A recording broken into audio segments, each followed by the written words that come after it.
joined by Rebecca Fisher. She's the executive director of New Yorkers Against Gun Violence. Ms. Fisher, appreciate your time tonight. You know, according to the Gun Violence Archive, and this came as news to us, more than 100 New Yorkers, excuse me, have been killed or injured by gun violence in 2022. And we're not even 1 month into this new year. What do you make of the mayor's blueprint to end gun violence? Well, thank you for having me, Cheryl.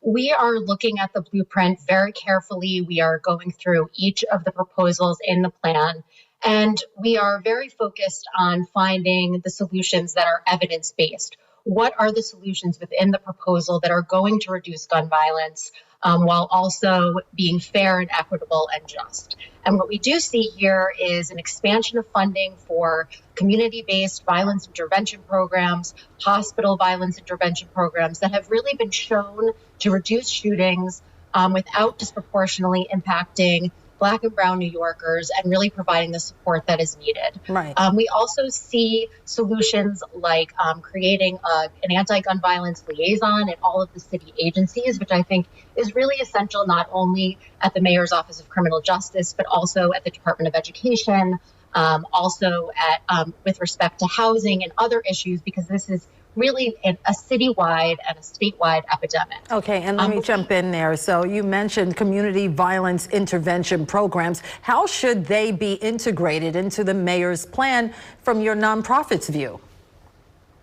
Well, you know, I'm pleased to say that there are already very successful community-based organizations on the ground that have credible messengers and are doing the work and have been successful. And what needs to be done is working very closely with our crisis management system, listening to the leaders of those organizations and expanding funding, not only for those organizations, but finding the other hotspots around the city and ensuring that there are other CBOs working on the ground in those areas as well.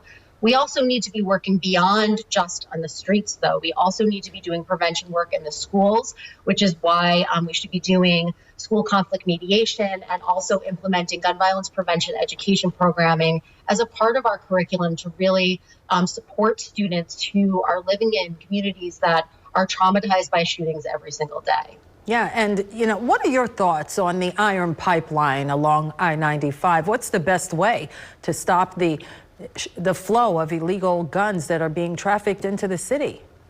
Well, it really is essential that we are targeting the illegal trafficking that's happening into our city and into our state.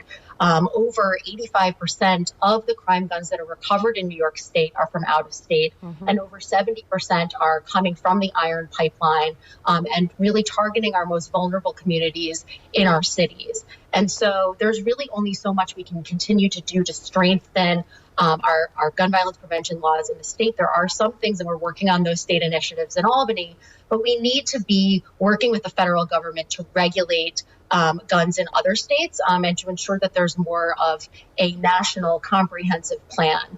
Actually, last session, New York State passed something called a gun industry liability law that allows New Yorkers and New York State to sue reckless gun dealers and manufacturers out of state that know what they're doing and are selling to straw purchasers and other dealers on the ground that are trafficking guns into our communities. And so we need to be utilizing that law as well, and that's something I'll be looking to from our city and state leadership. Okay, Rebecca Fisher with New Yorkers Against Gun Violence, thanks for being here.